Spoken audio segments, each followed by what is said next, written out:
Hello everyone, welcome to Kapil institute Bathinda. So guys, कैसे हैं आप सभी लोग? आई होप बढ़िया ही होंगे। तो जनाब, तारीख है आज की 29 जून 2023 और शुरू करते हैं आज के करंट अफेयर्स हमारे पास। तो देखिए, सबसे पहला करंट अफेयर क्या है? करंट अफेयर है कि इंडिया का सबसे बड़ा प्राइवेट रेल कोच फैक्ट्री जो है हमारे पास बन चुका है। प्राइवेट रेल कोच फैक्ट्री, ठीक है। तो प्राइवेट रेल कोच फैक्ट्री का मतलब क्या है? देखो, जब भी हमें पता है कि हमारे पास सरकारी स्तर के ऊपर रेल कोच फैक्ट्रीज हैं, ठीक है, चेन्नई के अंदर है, यूपी के अंदर है, पंजाब के अंदर है। तो उसी तरीके से अभी यार ये प्राइवेट रेल कोच फैक्ट्री है, यानी कि रेलगाड़ी के जो कोचेज है ना वो तैयार करने हैं। और अभी इसको कहां पे इनॉग्रेट किया गया है? ये कोंडाकल विलेज है तेलंगाना में। तो बहुत इंपॉर्टेंट क्वेश्चन बनेगा क्योंकि सबसे बड़ी प्राइवेट रेल कोच फैक्ट्री बन चुकी है, ठीक है। तो सरकारी तो अपन लोग पढ़ते ही थे एग्जाम के लिए, लेकिन अभी ये जो प्राइवेट बनी है ये न्यूज के लिए पढ़ना पड़ेगा, ठीक है। और इसको बनाया किसने? ये मेधा सर्वो ड्राइव्स ने बनाया है, जो कि प्रोपल्शन इक्विपमेंट सप्लायर है हमारी इंडियन रेलवे की सबसे बड़ी। क्योंकि जो भी हमने यहाँ पे इंजन वगैरह बनाना है, प्रोपल्शन करना है, उसको सारे इक्विपमेंट, सारे स्पेयर पार्ट बना के यही देती है। खैर चलो, ये वाला आपके लिए याद रखना इतना जरूरी नहीं रहेगा, क्योंकि जहां पे क्वेश्चन ये आ जाता है ना कि इतना बड़ा प्राइवेट रेल कोच फैक्ट्री हम डिजाइन कर रहे हैं, तो वो कहां पे लगा रहे हैं, तो उसके लिए जगह आपके लिए ज्यादा मैटर करती है तेलंगाना में, ठीक है जी। चलते हैं अगले न्यूज की तरफ। अगला न्यूज क्या है?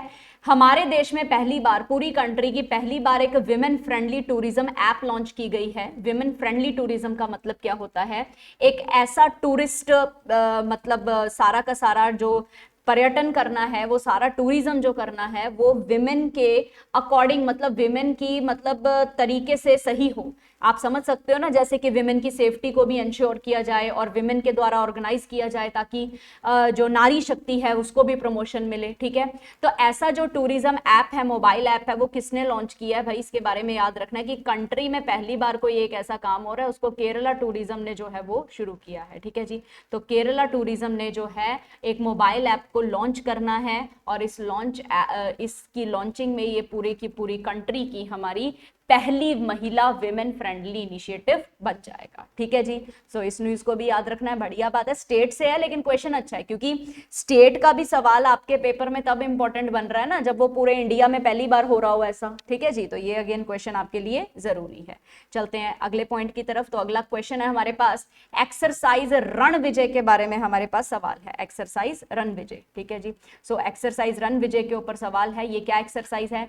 इंडियन एयरफोर्स ने रण विजय एक्सरसाइज की है। इंटीग्रेशन पे इनका फोकस रहना है। इंटीग्रेशन का मतलब समझते हो कि एक साथ मिलके जो है हमने इस लड़ाई को, किसी भी तरीके की जंग को हमने जीतना है।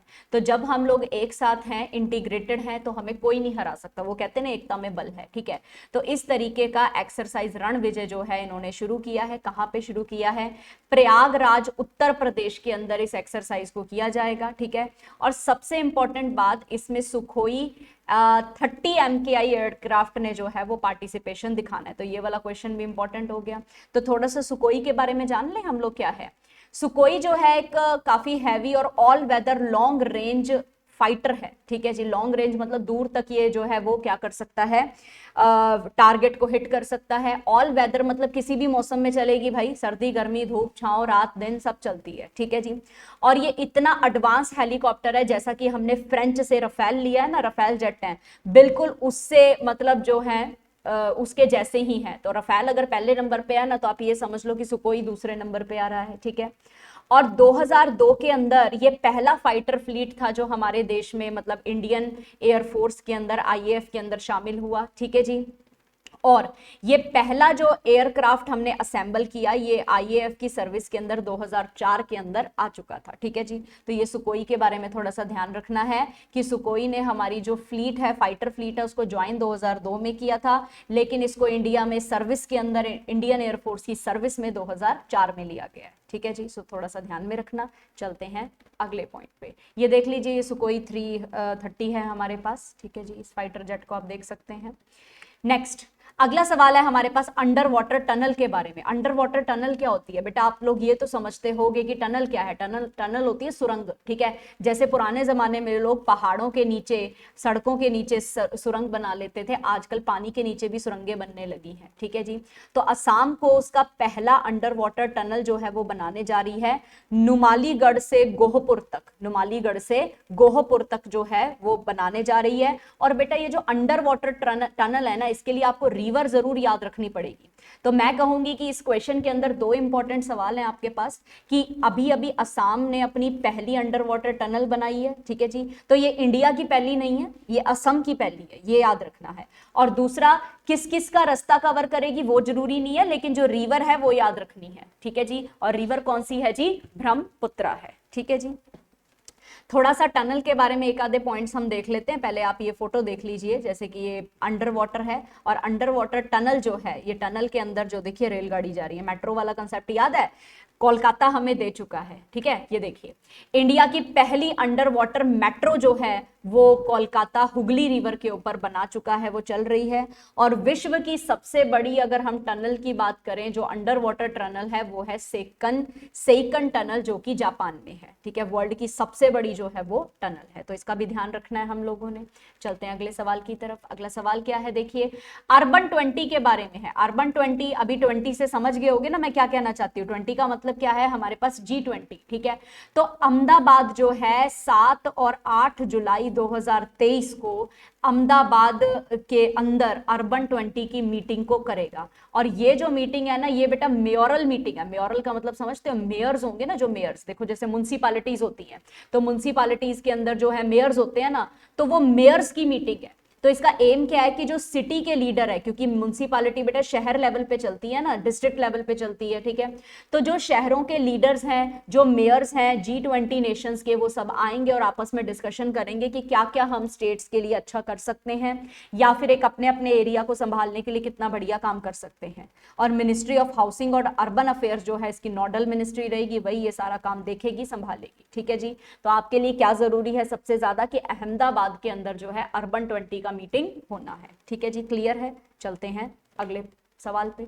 अगला सवाल आया है हमारे पास ग्लोबल कॉम्पिटिटिवनेस इंडेक्स के बारे में 2023 में। बढ़िया सवाल है भाई ये लोग।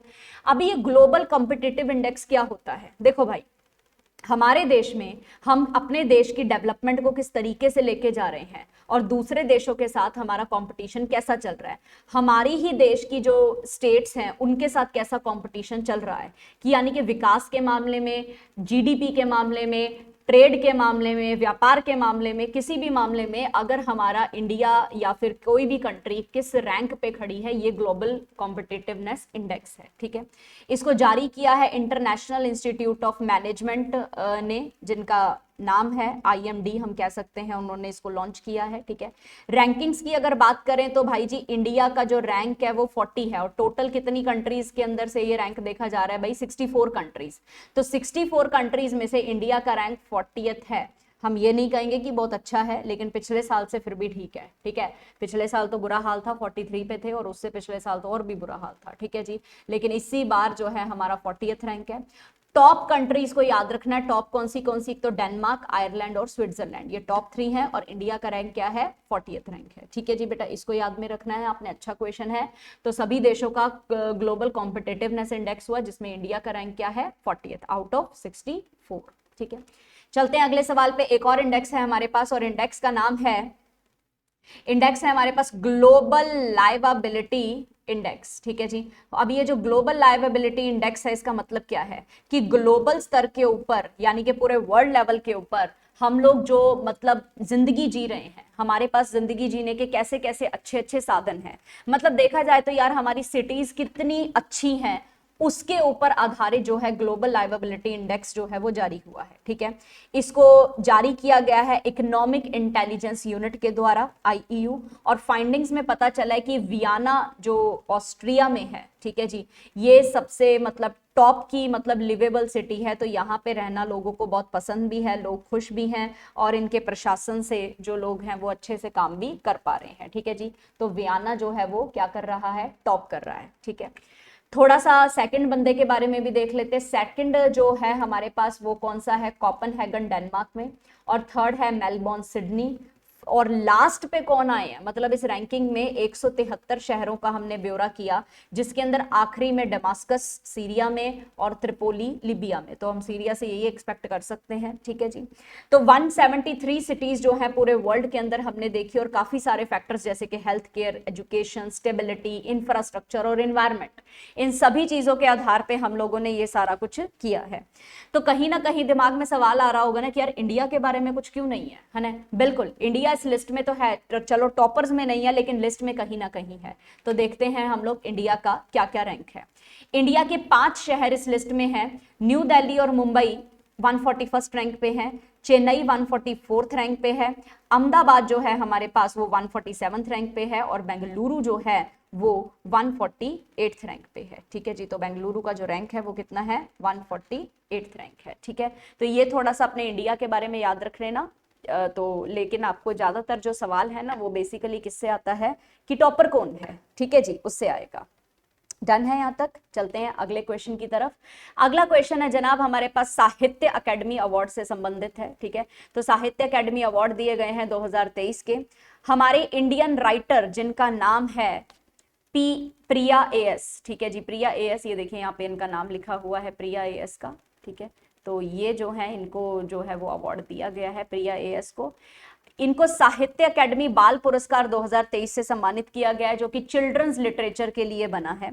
इन्होंने अपनी एक मतलब नॉवल लिखी थी मलयालम भाषा के अंदर, पेरुमा जायहत और कुंजी ठाकुर, ठीक है जी। तो ऐसा कुछ इनका नाम है, ठीक है। आप यहाँ पे देख सकते हैं, इसको हिंदी मीडियम में देख सकते हैं क्या नाम है। तो 2018 में इन्होंने ये नॉवल लिखा था, जिसके लिए इनको साहित्य अकेडमी बाल पुरस्कार से सम्मानित किया गया है, ठीक है। पहले भी इनको और अवार्ड मिल चुके हैं, देखिए जी। इनको केरला साहित्य अकेडमी अवार्ड भी दिया जा चुका है ऑलरेडी, ठीक है। अगर हम बात करें तो केरला साहित्य अकेडमी अवार्ड भी इनको दिया जा चुका है। 2020 में इन्होंने यही नॉवल, सेम नॉवल के लिए इनको केरला ने भी अवार्ड दिया था। अभी इसको पूरा साहित्य अकेडमी अवार्ड पूरे इंडिया की तरफ से मिल चुका है इनको। और 2014 में भी इनको केंद्रीय साहित्य अकेडमी ट्रांसलेशन प्राइज दिया गया था। क्यों? क्योंकि इन्होंने अरुंधति रॉय की जो बुकर प्राइज विनिंग बुक थी ना, जिसका नाम था the God of small things, उसको मलयालम भाषा में इन्होंने ट्रांसलेट किया था, ठीक है। तो उन्होंने तो इंग्लिश में लिखी है, क्योंकि बुकर प्राइज जो है इंग्लिश भाषा में लिखी हुई किताबों के लिए मिलता है, ठीक है। और इन्होंने जो है इसको जो है मलयालम में ट्रांसलेट किया था, जिसकी वजह से इनको अवार्ड दिया गया, ठीक है जी। तो साहित्य अकेडमी ट्रांसलेशन प्राइज भी इनको दिया गया, ठीक है। चलते हैं अगले सवाल की तरफ। अगला सवाल है हमारे पास वर्ल्ड एमएसएमई डे। सो अगर आप लोग एमएसएमई डे के बारे में, एमएसएमई का मतलब समझते हैं, तो आप लोगों को समझ आ जाएगा कि ये दिन हम क्यों सेलिब्रेट कर रहे हैं।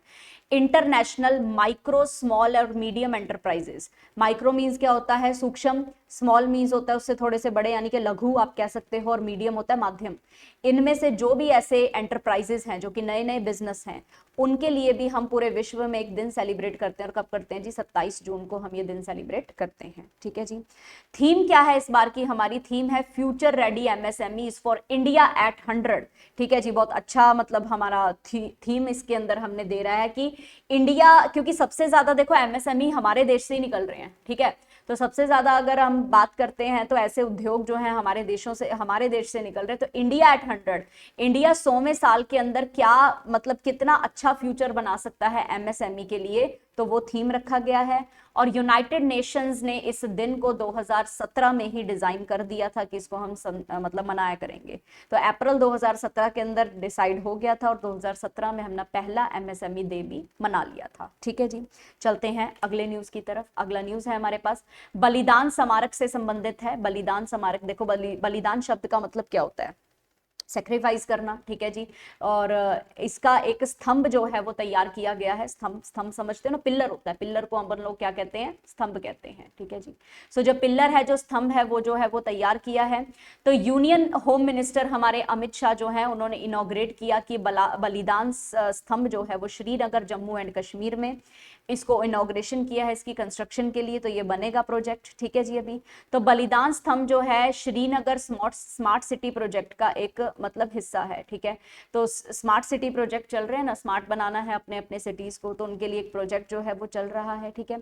और इस प्रोजेक्ट के साथ साथ ही जिन लोगों ने अपनी जानें गंवाई हैं, जो लोग भी शहीद हुए हैं अपने देश के लिए, अपने वतन के लिए, उन सब के लिए भी एक स्मारक बन जाएगा हमारे पास, ठीक है जी। तो इसलिए बलिदान स्तंभ जो है वो बनवाया जा रहा है, ठीक है जी। तो इनॉग्रेट किया है इसके कंस्ट्रक्शन को, तो इसकी आप फोटो देख सकते हैं, ये देखिए इस तरीके से बलिदान स्मारक जो है वो हमारे पास बनेगा, रेडी होगा, ठीक है जी। क्लियर हुआ यहाँ तक? चलो now time to practice. Brain teasers आपके सॉल्व कर लीजिए। पहली प्राइवेट रेल कोच फैक्ट्री हम लोगों ने तेलंगाना में लगाई है, बिल्कुल सही है जी, बिल्कुल ट्रू इसका आंसर बनेगा हमारे पास, ठीक है जी। बिल्कुल जो है हम लोगों तेलंगाना के अंदर पहली इंडिया की largest private rail coach factory लगाई है हमने। दूसरा सवाल हमारे पास क्या है कि कंट्री की पहली women friendly tourism initiative Karnataka ने ली है। नहीं, ये सवाल हमारे पास गलत हो गया, क्योंकि यहाँ पे हम लोगों ने आंसर किया था कि केरल ने किया है, ठीक है जी। तो यहाँ पे हमारे पास क्या आना चाहिए जी? केरला आना चाहिए, तो इसको हम लिख लेते हैं, केरला हमारा आंसर बनेगा। तो ये टोटली फॉल्स हो गया। चलते हैं अगले सवाल की तरफ। बलिदान स्तंभ जो है वो जम्मू एंड कश्मीर में लगाया गया, बिल्कुल सही है जी, बिल्कुल ट्रू है, क्योंकि बलिदान स्तंभ को अभी अभी हम लोग पढ़ के हटे हैं, तो इसको हमने श्रीनगर जम्मू एंड कश्मीर में लगाया। ग्लोबल लाइवेबिलिटी इंडेक्स के अंदर वियना ने टॉप किया है, तो क्या ये आंसर बिल्कुल सही है कि वियना ने ग्लोबल लाइवेबिलिटी इंडेक्स में टॉप किया है? Again this answer is true, ठीक है जी। तो ग्लोबल लाइवेबिलिटी इंडेक्स क्या था कि शहरों में कौन से शहर में हम लोग अच्छे से रह पा रहे हैं, ठीक है जी। अहमदाबाद जो है वो अर्बन 20 को जो है वो मेरल समिट को करने वाला है, होस्ट करने वाला है, तो ये आंसर भी आपका बिल्कुल सही है, ठीक है जी। तो ये थे आपके आज के करंट अफेयर्स, और करंट अफेयर्स की थोड़ी बहुत प्रैक्टिस हो गई है। सो मिलते हैं हम लोग कल अगली क्लास के अंदर और अगले करंट अफेयर्स के साथ। तो till then have a nice day, take care all of you.